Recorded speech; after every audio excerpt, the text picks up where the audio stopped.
Hello everyone, I am Mohammad Ayub, primary teacher from Kendriya Vidyalaya, Aradia. In this video, we are going to read the chapter Air from class 2 EVS. Air is all around us. हवा हमारे चारों तरफ होता है. We need air to live. We cannot live without air. प्यारे बच्चों, हमें जीवित रहने के लिए हवा की आवश्यकता होती है, वायु की आवश्यकता होती है, और वायु के बगैर हम जीवित नहीं रह सकते. All human beings, animals and all even plants need air to live. प्यारे बच्चों, चाहे वो हम मनुष्य हो, पशु पक्षी हो या पेड़ पौधे हो, उन सभी को जीवित रहने के लिए वायु की आवश्यकता होती है. Now we have an activity to do. आइए एक क्रियाकलाप को करके देखें. Put a handkerchief on your nose for a second. इस एक्टिविटी में हमें क्या करना है?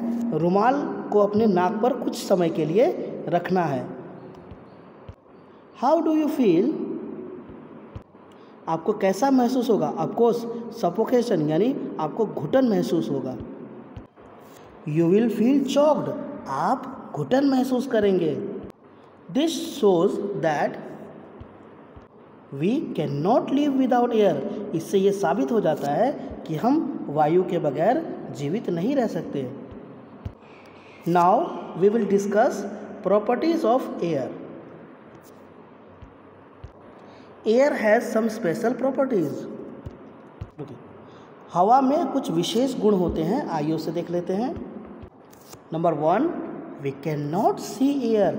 हम हवा को देख नहीं सकते. Look around yourself. Can you see the air? क्या आप चारों तरफ देखने पर क्या आपको हवा दिखाई देगा? No, but the air is present all. Of course हमें वो हवा दिखाई नहीं देता, लेकिन वो चारों तरफ मौजूद है. अराउंड यू, हमारे चारों तरफ. ऑल अराउंड यू यानी हमारे चारों तरफ. Number 2, we can not smell the air. हम हवा को सूंघ नहीं सकते, यानी हवा का कोई गंध नहीं होता है. प्यारे बच्चों, आप कई बार फैक्ट्री से या आप देखते होंगे कि गाड़ी से निकलने वाला जो पोल्यूटेड एयर होता है उसका अपना एक स्मेल होता है, बट रियल में जो नेचुरल एयर होता है उसका कोई अपना स्मेल नहीं होता है. Number 3, we can not taste the air. हम हवा का कभी स्वाद नहीं चख सकते.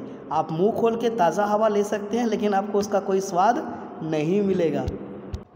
Number 4, we can just feel the air. Number 4 पर क्या है? हम हवा को सिर्फ महसूस कर सकते हैं अपने आसपास. जब हवा चलती है, पेड़ के पत्ते हिलते हैं, तो आपको पता लगता है हाँ हवा चल रही है और हमारे आसपास है. Next, moving air is called wind.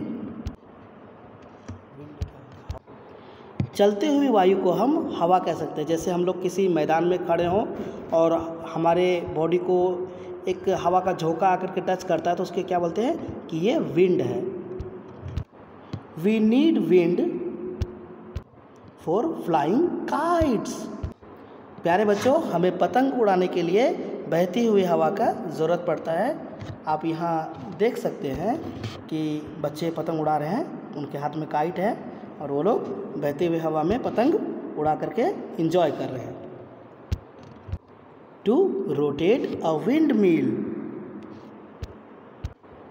पवन चक्की को घुमाने के लिए भी विंड की ज़रूरत पड़ती है. प्यारे बच्चों, विंड मिल क्या होता है? पवन चक्की. जैसा कि मैंने आपको स्टार्टिंग में ही दिखाया था वीडियो में, मेरे हाथ में था. अगर आपने उस तरह का बनाया होगा तो उसको भी आपको विंड की ज़रूरत पड़ेगी, उसको रोटेट करने के लिए. To sail boats. प्यारे बच्चों, बोट्स को भी पानी के अंदर जो नदी होता है या समुद्र के अंदर उसको मूव करने के लिए भी विंड की ज़रूरत पड़ती है। डियर स्टूडेंट्स, आपने इस तरह का बोर्ड ज़रूर देखा होगा। इसमें एक स्ट्रक्चर बना होता है क्लॉथ का, और इस स्ट्रक्चर के हेल्प से जो विंड होता है वो इसे पुश करता है स्ट्रक्चर को, जिसके हेल्प से ये बोर्ड जो है वो मूव करता है।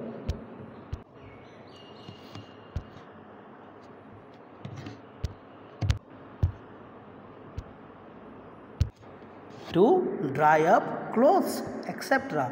अब देख लीजिए, जब हमने कपड़े धोए होते हैं, हमारे मम्मी पापा ने कपड़े धोए होते हैं, तो उसे सुखाने के लिए हम लोग बाहर डाल देते हैं, तो वो विंड जो चलता है उसकी वजह से वो जल्दी से ड्राई हो जाते हैं। ये सब क्या है? ये सब एयर का जो है वो यूज़ है।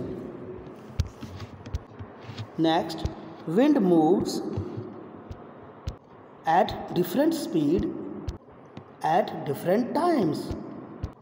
ये जो हवा चलती है बेटा, वो अलग अलग स्पीड में और अलग अलग टाइम पे इनका स्पीड जो होता है या डायरेक्शंस भी इसके अलग अलग होते हैं। The wind blows in a direction. हवा जो है, जैसा कि बताया गया कि वो एक डायरेक्शन यानी एक दिशा में बहती है। When wind moves fast then it is called a storm. और यही हवा जब तेज चलने लगती है तो वो क्या कहलाती है? आंधी तूफान। स्टूडेंट्स, आज की वीडियो में यहीं तक। Thank you.